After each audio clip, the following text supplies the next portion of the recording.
Hello brothers and sisters, welcome to another episode here on Dangerous African Confessions HD. Sometimes in life tragedies do happen. And this goes a long way to change or shape our realities. Sometimes some of the things that do happen to us we do not have any control or whatsoever over it. It just does happen and there is nothing that you can do about it. That is exactly what today's episode is all about. In this episode, we have a different twist to what we normally do have on this channel. This twist is about a story from our brother who has impregnated his own mother-in-law. And he needs our advice on what to do going forward in life. This, he says, is not as a result of him having any feelings or whatsoever for her. He says that he was ordered at a gunpoint to sleep with her when armed robbers attacked them when they were traveling to go see his wife who was not well, and he had actually gone to take the mother from where she was living in her hometown. I wouldn't want to give anything out. Let us all go and listen to the story to know what really happened. Hello brother, I hope you're doing fine by God's grace. I have been listening to your episodes and I want to share my experience or story with you so that you and your audience will help me in this situation that I find myself.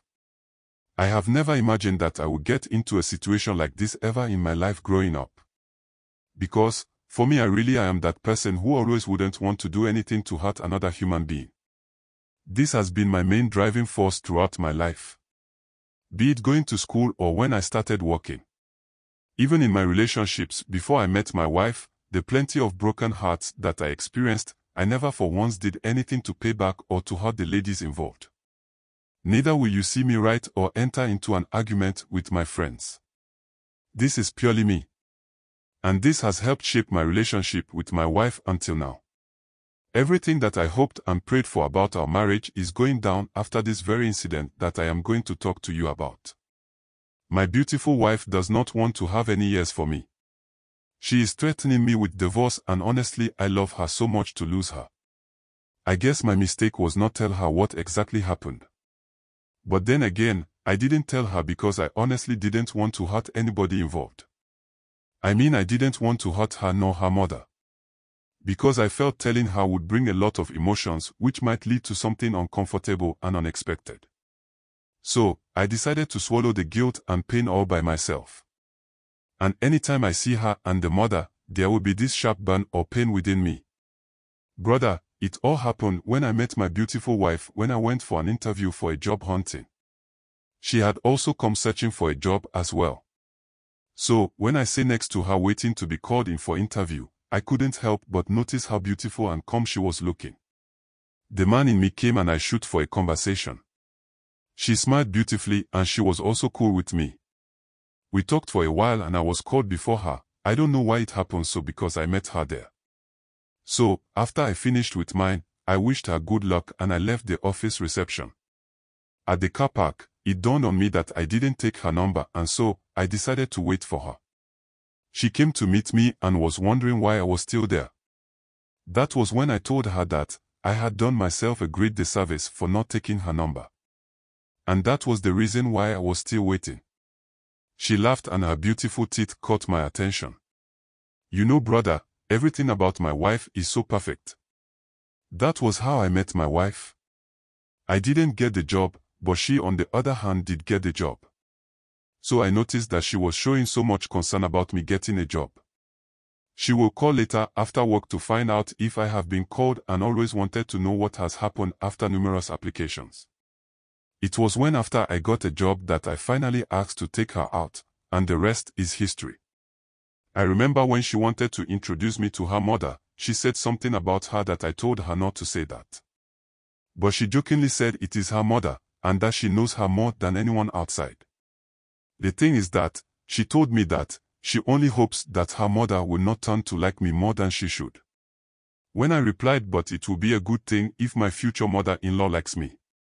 She smiled and said, this kind of like that I am talking about can lead to her breaking up with me. This made me realize exactly what she meant.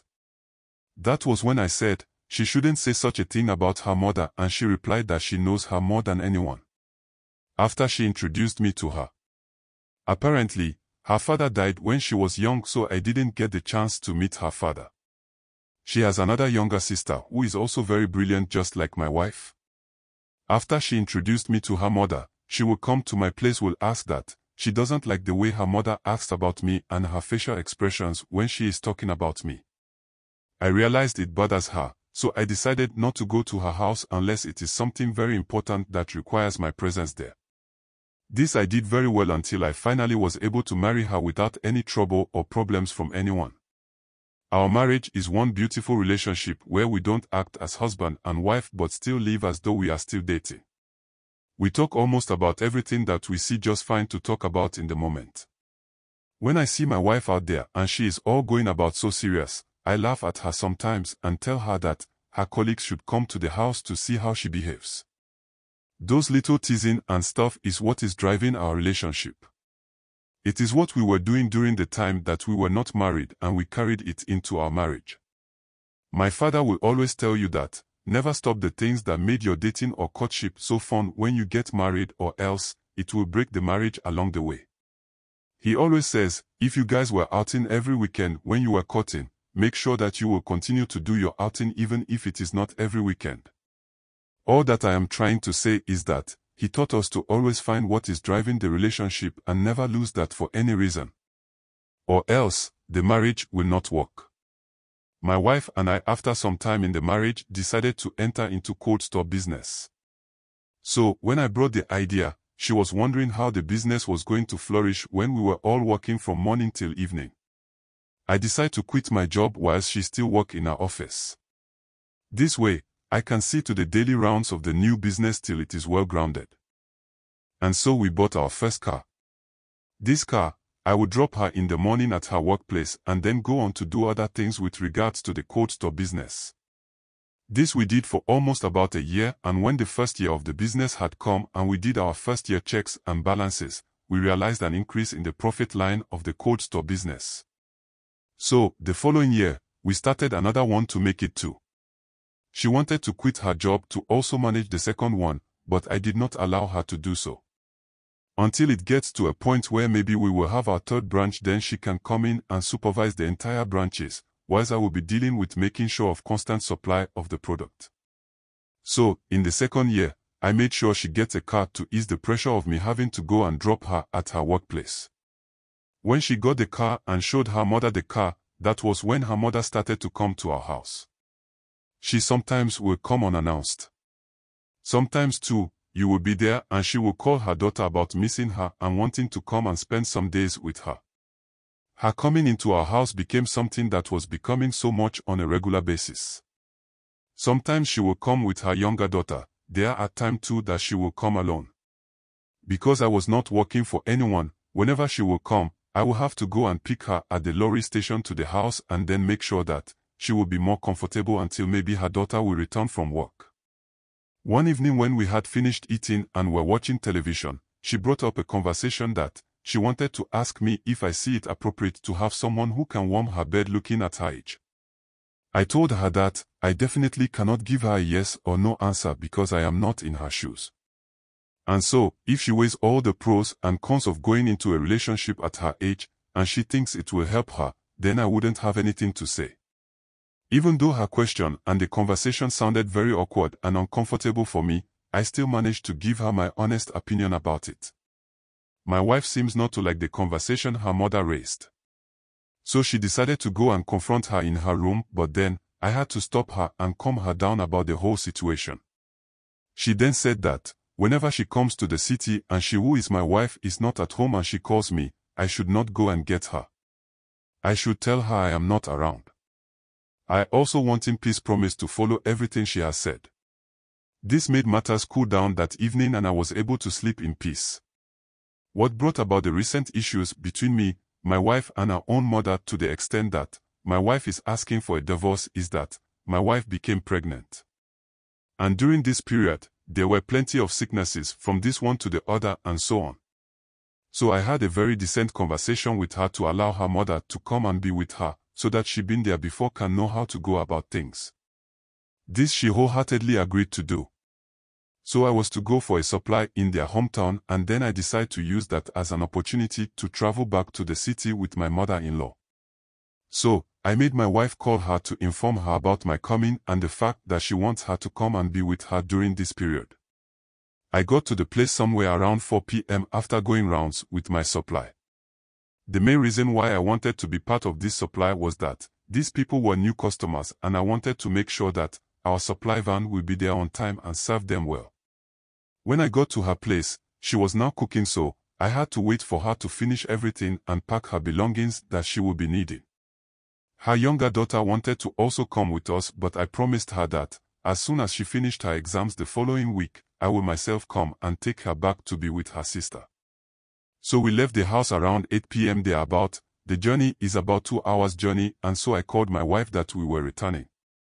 On our way, we came to meet the unfortunate incident that I will never forget in my entire lifespan on this earth. There were armed robbers on the road and they stopped us. I didn't see them earlier because they were in a curved place on the road. So it will be difficult to spot them from afar and make a turn. These people, after stopping us, asked for our monies and everything. When after they didn't get enough money on us, because I didn't take the money from the customers in cash. You will have to deposit money in our account, or better still give it to the delivery van people so that they can make accounts. After taking the little that was on me and realized they didn't get enough, my mother-in-law was asked to remove her clothes. At first I thought they wanted to rape her, so I was begging for them to stop. One of them gave me a heavy slap. And after making her go completely naked, they then turned to me and asked me to also remove my clothes. This was when they then told me sleep with her or else they will kill the both of us. Sleeping with my own mother-in-law. This was something very difficult for me to do. I tried to resist at first, but the fear of them killing us, my mother-in-law also came in and begged me to do what they are asking us to. So, I slept with her in the middle of the road whilst they were watching us. Please kindly subscribe, share and like our videos. Kindly hit the notification bell so you will be the first to get notification to our videos when we upload.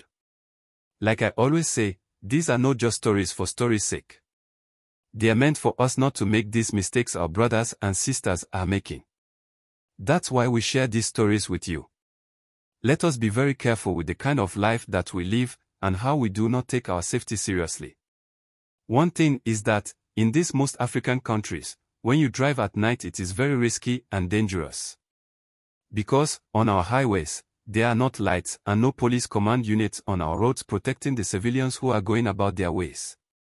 This makes them vulnerable at the sight of these wicked and cruel people who we find ourselves mixed with. We must as a people start to demand a lot from the people that we have voted for into power to do what is right for the very people who voted them into power. And please, let us try to avoid the night travels unless it is so much serious that you cannot wait till the daytime to embark on that journey. I cannot judge anyone here, but please let us hear your comments and advice on the comment section below. I pray that we learn from some of these stories and live a better life. If not for anything at all, it pays to live a decent and better life. Stay blessed and be safe. Thanks for being a part of this growing family. Kindly share your thoughts with us in the comment section below. And if you are new here, please subscribe, like and share.